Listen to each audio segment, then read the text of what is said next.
Sempre tem um gênio por trás de todo grande plano. No caso das células, tem uma organela específica para isso.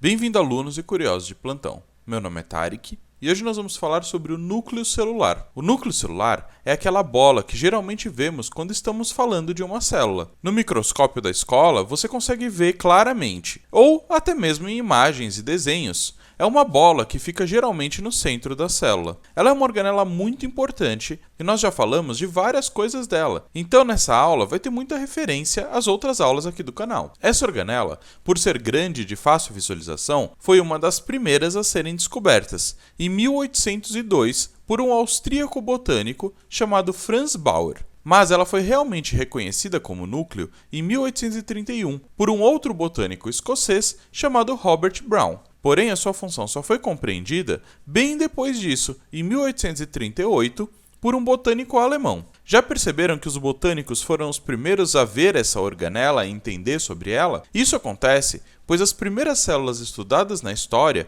foram células vegetais, que são mais fáceis de serem visualizadas, como comentamos na aula de células aqui do canal. Dá uma olhadinha lá depois. Mas vamos começar dizendo que as representações que vemos do núcleo celular são apenas uma imagem didática, ou seja, em alguns casos ele realmente é redondo e fica no meio da célula, mas a grande maioria dos casos ele tem formato mais alongado e nem sempre está no meio da célula, podendo variar bastante a sua posição. Ele é considerado o cérebro da célula, pois dali saem informações para que as células consigam trabalhar e consigam fazer o que precisam ser feito. Mas ele também pode ser considerado o órgão reprodutor da célula, já que ele também é responsável pela reprodução da célula. Essas duas funções estão relacionadas com uma estrutura que está dentro do núcleo, o famoso DNA, que vai organizar as informações do indivíduo. Mas para entender melhor essa estrutura, eu sugiro que vocês vejam a aula de DNA e RNA e a aula de cromossomos aqui do canal. E como eu disse, a função cérebro do núcleo está relacionada com quais proteínas ele vai pedir para as células criarem através do processo de síntese de proteínas,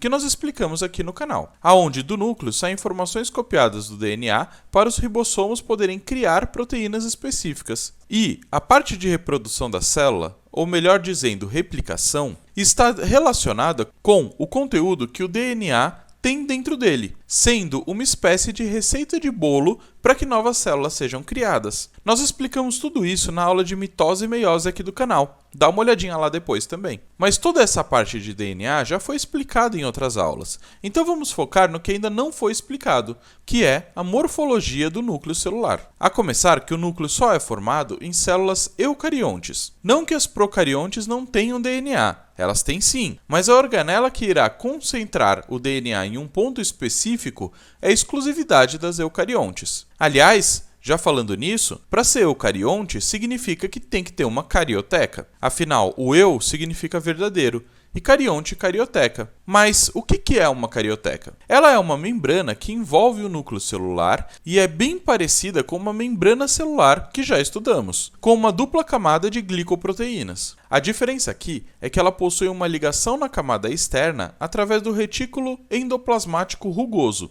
E no lado interno da membrana, há uma rede de proteínas que ajudam a sustentação da carioteca e participam do processo de divisão celular, contribuindo para a fragmentação e reconstrução do núcleo quando necessário. Além disso, na carioteca, temos poros que são importantes para controlar a entrada e saída de substâncias, como por exemplo o RNA. Dentro dessa carioteca, temos DNA e RNA, e uma gosma chamada de nucleoplasma, que é um líquido onde tudo está inserido.